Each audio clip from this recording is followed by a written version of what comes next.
Do'stlar, mana shu bugun RUID haqida va VPN haqida, Amin haqida sizlarga zo'r ma'lumot bo'ladi. Videoni o'tkazmasdan kuzatib olsalaring, sizlar uchun juda foydali va manfaatli video bo'ladi albatta. Rossiyadan O'zbekistonga pul o'tkazmalari. Shuningdek, Kirgiziston, Tojikiston, Ozarbayjon va Turkiyaga tez va qulay. Yaqinlaringiz Mir Privilegiy ilovasi orqali so'mda kartalarga yoki ofislarda naqd pul ko'rinishida qabul qilishi mumkin. Komissiyasiz. Qulay kurs har qanday bank kartasidan o'tkazma qilish mumkin. 4-7lik promokodini ishlating va yanada ko'proq foyda oling. Mir Privilegiy banki. Eng yaxshisi faqat siz uchun. Do'stlar, ushbu videoni o'tkazmasdan oxirigacha ko'ringlar. Bu videolar sizlar uchun foydali xolos. Ba'zi bir bilmaydiganlar uchun ham. Avvalambor video boshida aytib qo'yay. Bizni oldimizga ko'plab murojaatlar kelyapti, ko'plab odamlar qo'ng'iroq qilyapti. Hammasi VPNni o'chirib tashlagan, Amin ishlamaydi, VPNga xalaqit beryapti, bundoqdi degan gaplar. Do'stlar, bir narsani bilmasdan turib gapirish bu yaxshi emas. Ko'pchilik blogerlar ham bilmasdan turib gapiryapti. Ba'zi bir odamlarni ko'p ham shu narsani gapiryapti. Masalan, biz Amina chiqqandan beri VPN bilan yuramiz, necha marta militsiya ushlaydi, nimaga bizga indamaydi? Biz o'sha haqda video chiqdik ham, o'sha yaxshi videolar tarqalmaydi-yu, katta yo'q bir qo'pol qilib aytganda bir darmayetdi videosi VPNga shtraf qilyapti deb chiqarsa, hammaga ovoza bo'lib million prosmotr oladi.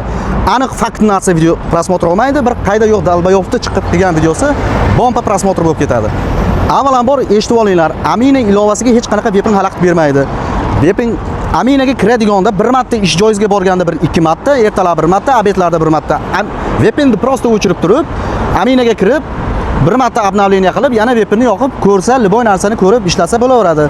Orada yana bir Aminaga kirmoqchi bo'lganda VPNni o'chirib turib, yana bir marta obnovleniya qilib qo'ying. Tamom, soati o'zgarsa bo'ldi. Uxlaydigan joyingizga borganingizda yana bir marta VPNni o'chirib turib, Aminani bir marta obnovleniya qiling. Uxlayotganda yana VPNni o'chirib turib, yana bir marta obnovleniya qilib qo'ying, soati o'zgarsa bo'ldi. Yana VPNni yoqib ishlatsangiz bo'laveradi. Telefonni batanon qo'yib uxlaydigan paytingiz kelsa, bemalol VPNni o'chirib qo'yib uxlasangiz bo'laveradi. Hech qanaqa buni Aminaga ta'sir qiladigan joyi yo'q. Nimaga bizniki Amina chiqqandan beri hech narsa bo'lmaydi-yu? Ba'zi birlar o'zi ishlatishni bilmaydi, o'zi vaqtida lokatsiya berishni bilmaydi. O'shaning uchun shunaqa bo'ladi. Undan tashqari VPNni ishlatish Rossiya qonunchiligida hech qanaqa shtraf jarima emas. Rostehnadzor belgilab chiqqan terroristik saytlar bor, ba'zi bir saytlar bor, ko'p запрещенный saytlar, islom haqida bir balolar haqida, o'shalarni VPN bilan yorib kirish shtraf xolos. O'zingiz uchun использовать qilishga, ishlatishga hech qanaqa jarima yo'q. Shuni tarqatinglarchi, bu ham 1 million prosmotr bo'lsinchi, yaxshi narsani tarqatmaysizlar. Bitta o'zini tilni bilmasligidan yoki uzr, lekin endi tilni bilmaydigan u ayb emas. O'zi qonunni bilmasligidan bir narsani o'qib o'rganib chiqmasdan turib, ko'chada ushlanib, tilni bilmaydi, uni bir shtraf yoki jarima qilsa, u VPNning bor ekan deb ayb topolmasdan VPNga shtraf qilib olsa, u o'shani borib o'zi noqonuniy shtraf qilgan uni. U borib yonidagiga aytsa, bu narsa ovoza bo'lib ketyapti xolos. Shu narsani hamma ko'rib bilib qo'ysin. Hech qanaqa VPN uchun jarima emas, hech qanaqa VPN Aminaga xalaqit qilmaydi. Shuni esdan chiqarmanglar. Akalar, RUID ilovasi haqida sizlarga qisqacha ma'lumot berib o'tmoqchimiz. 2026-yil 1-iyuldan boshlab RUID ilovasi barcha SNG davlatlariga majburiy bo'ladi. RUID ilovasi kimlar uchun kerak emas? RUID ilovasi Belorusiya fuqarolari uchun, 6 yoshgacha bo'lgan bolalar uchun va VNG RVP'si borlar uchun RUID ilovasidan ro'yxatdan o'tish hech qanaqa majburiy emas, kerak emas.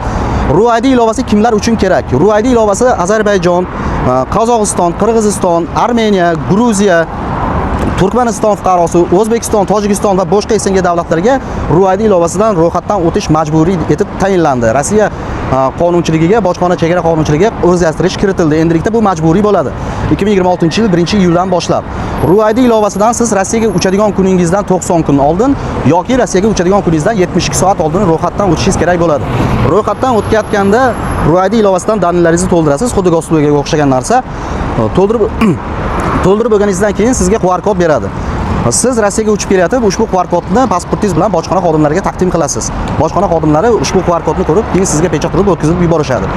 RUID ilovasi zaruriyat bo'lgan hollarda sizni srochniy Rossiyada qanaqadir yaqin qarindoshingiz kasal bo'lib qoldi yoki qanaqadir sovuq narsa bo'lib qoldi, siz srochniy uchib kelmoqchi bo'lsangiz, unaqa zaruriyat hollarda maqsad sababni yozib turib, o'zini kommentariyasi bor, yozib turib, uchish soatidan 4 soat oldin topshirish kerak bo'ladi.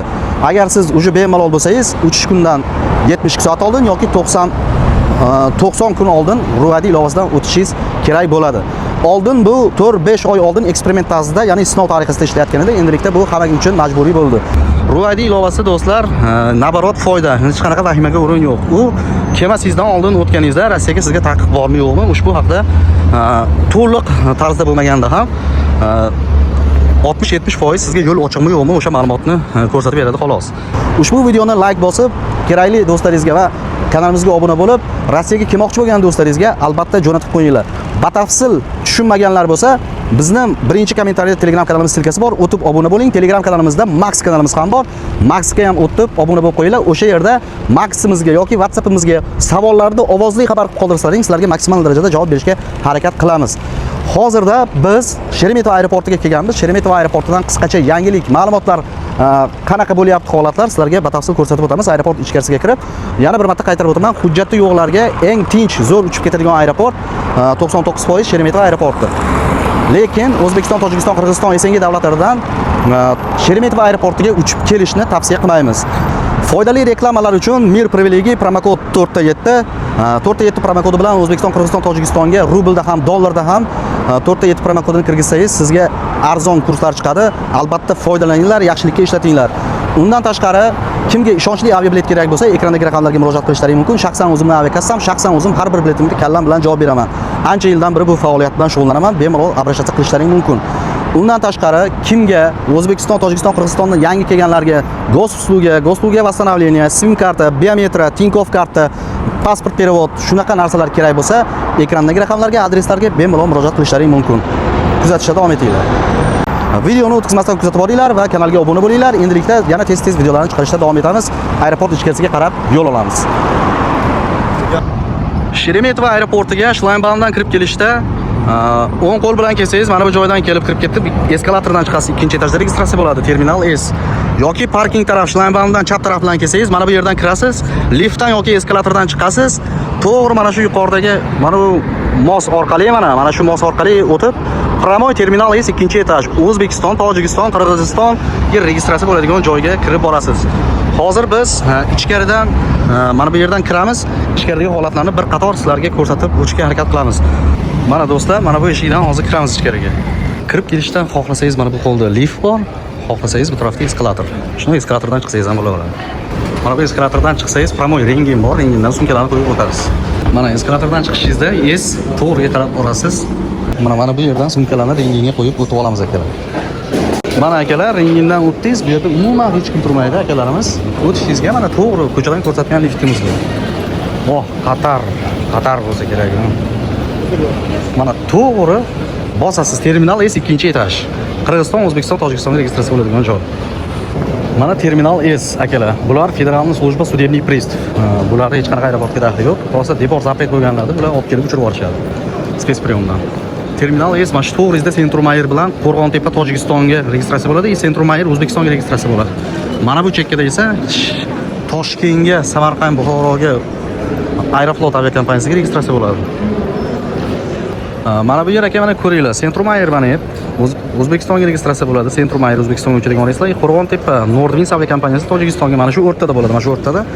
Aeroflot Buxoro, Samarqand, Toshkentga uchadigan reyslar 410-stoykadan boshlab, u yog'i 426-stoykagacha bo'ladi. Ya'ni mana bu 426, 410 dan boshlab. Bu yerda kirib kelishdan akalar yo'q, ko'rib oldilaring. Ziloniy koridor mana shu 410 dan 426 gacha bo'lgan stoykani oldida mana bu yerda 410 dan 426 gacha Aeroflot O'zbekistonga uchadigan reyslari va o'shani yonida Ziloniy koridor. Sizda hujjat yo'q, ko'chadan kirib kelyapsiz, mana aeroport tinch, kirib kelishda hech kim yo'q. Registratsiyadan o'tgandan keyin hujjati yo'qlar, agar siz aeroportga o'tsangiz, Pramoy eshigida o'zidan chiqib Ziloniy koridorga kirib ketmang. Ziloniy bagajni topshirib, passajir talonni olib, sirazi chiqing, bu yoqqa mana bu tarafga yuring. Mana bu tarafga yurib, mana bu tarafdan bu yoqdan siz bagajni topshirib chiqqandan keyin hujjat yo'q bo'lsa, chiqib mana bu tarafdan kelasiz. Mana bu tarafdan chekkadan aylanib keling. Mana bu yo'lakdan borasiz to'g'ri. Mana bu yo'lakdan to'g'ri borishingizda Ziloniy koridor turibdi. Bu yerdan chiqib kirib ketmang deganimning sababi hujjati yo'qlar bo'lsa, ba'zi birda mana bu oq ustunni oldida turishi mumkin. Bu oq ustunni oldida ham pastiyani turmaydi. Lekin eshigi tagida hayotda turmaydi. Mana bu chekkadan borib, shuna kirib ketsangiz bo'ladi Ziloniy koridorga. Mana bu yuqoridagi tablo o'z reysingizni qaysi aviakompaniya soat nechida uchadi, qaysi stoykada registratsiya bo'lyapti, ko'rib olishingiz mumkin. Ya'ni O'zbekiston, Qirg'iziston, Tojikistonga ham esdan chiqmasin, terminal S ikkinchi etajda registratsiya bo'ladi. Bagajlarni topshirasiz, hujjati yo'qlar, sirazi kirib ketmaysiz, bagajni olib, talonni olib bu tarafga qarab yurasiz, aylanib chekkadan borib shing kirib ketasiz Ziloniy koridorga. Mana bu ko'rib turganingiz mana Ziloniy koridor. Yo'q, dalshi hech kimsiz ushlamaydi. Hujjatli yo'llarga eng bezaqasli cho'tka aeroport mana shu Sheremetyevo bo'ladi uchib ketish uchun, lekin O'zbekiston, Tojikiston, Qirg'izistondan uchib kelishga mutlaqo bilet olib o'tirmaydi. Do'stlar, sizlarga videolarimiz juda foydali bo'ldi degan umiddamiz. Albatta obuna bo'linglar, esdan chiqarmanglar. Bemalol bepulni qo'rqmasdan ishlataveringlar. Faqat ishlatishda qonun qoidasiga rioya qilsalaring bo'ldi. Uni hech qanaqa aminaga ham hech narsaga zarari yo'q. Mana shu videoni ko'pchilikka podresa qilib qo'yinglar. Kelgusi roliklarimizda sizlar bilan ko'rishguncha